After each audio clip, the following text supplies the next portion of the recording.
إنا أنزلنا التوراة فيها هدى ونور يحكم بها النبيون الذين أسلموا للذين هادوا والربانيون والأحبار بما استحفظوا من كتاب الله وكانوا عليه شهداء فلا تخشوا الناس واخشوني ولا تشتروا بآياتي ثمنا قليلا ومن لم يحكم بما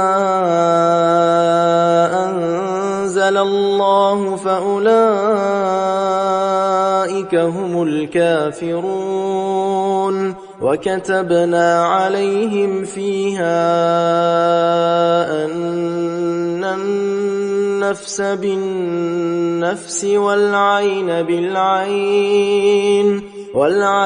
بالعين والأنف بالأنف والأذن بالأذن والسن بالسن والجروح قصاص فمن تصدق به فهو كفارة له ومن لم يحكم بما أنزل الله فأولئك هم الظالمون وقفينا على آثارهم بعيسى ابن مريم مصدقا لما بين يديه من التوراة وآتيناه الإنجيل فيه هدى ونور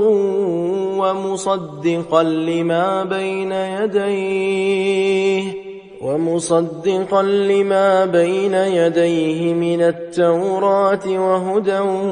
وموعظة للمتقين وليحكم أهل الإنجيل بما أنزل الله فيه ومن لم يحكم بما أنزل الله فأولئك هم الفاسقون وأنزلنا إليك الكتاب بالحق مصدقا لما بين يديه من الكتاب ومهيمنا عليه فاحكم بينهم بما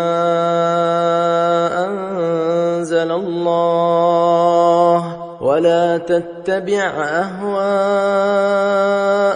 عما جاءك من الحق لكل جعلنا منكم شرعة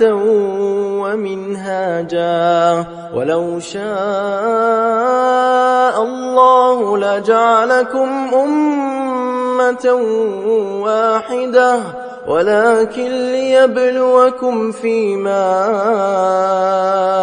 آتاكم فاستبقوا الخيرات إلى الله مرجعكم جميعا فينبئكم بما كنتم فيه تختلفون وأن احكم بينهم بما أنزل الله ولا تتبع أهواءهم واحذرهم أن يفتنوك عن بعض ما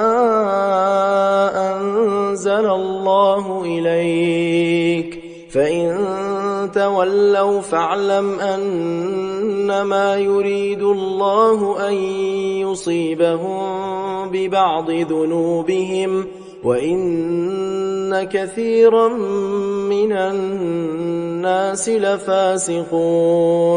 أفحكم الجاهلية يبغون ومن أحسن من الله حكما لقوم يوقنون